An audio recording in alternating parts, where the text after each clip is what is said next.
Hi, it's Tom again. So today in this lesson we're going to cover 6 things that people do, toxic things that people do that tend to drive other people away. The first one is taking everything personally.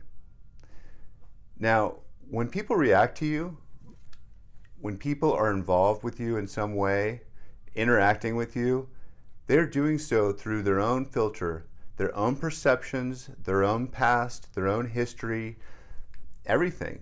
You have no idea what has happened to them in the past and how they might see the current situation through the lenses of that past. I mean, you might look like somebody that kicked their dog one time. You just don't know.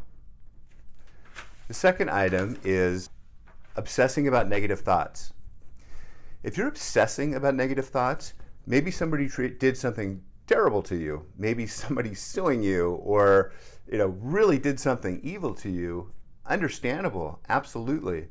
But when that is the sole topic of conversation and it's always going to this negative thing, and every time it gets brought up, it immediately goes into this mire of negativity and negative thoughts, people don't want to hear that. It's one thing to vent, it's one thing to express yourself about something that's troubling you, and that's okay.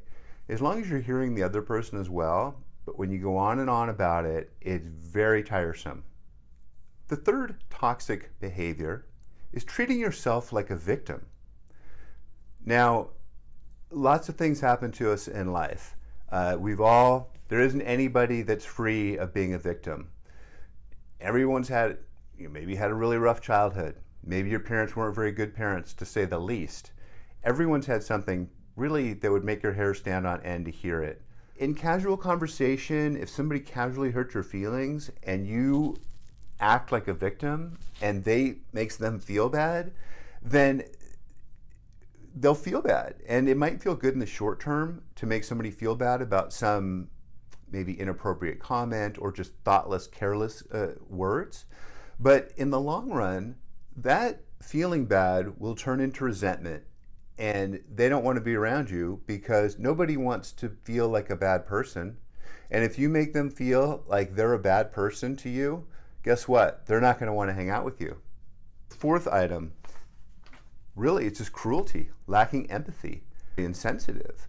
So if you're making it about you and you're not appreciating somebody else's circumstance and really feeling for them and understanding, maybe you've been through it, but trying to bring it within yourself to reach out with your heart and touch somebody else so that you can understand what they're going through. People quickly resent that, because if you've dumped your own negativity onto them, but yet you're lacking empathy, then that's not a very good friend. That's not a very good lover.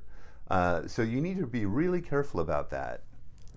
So, funny story, a friend of mine, his grandfather passed away. It was very sad, and he was dating this girl, and I didn't particularly like her, but so he calls her, and she's away for the weekend with her friends, and he says, "Oh, my grandfather died," and she's like, "Oh, that's terrible.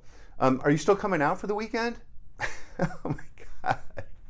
That was so insensitive. So he broke up with her immediately, but wow, that is just not very happening. That's not a very nice thing to do at all.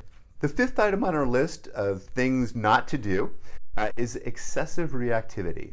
So again, this kind of melds into some of the other things, but I think not being invited out to lunch at work is just a perfect example of that.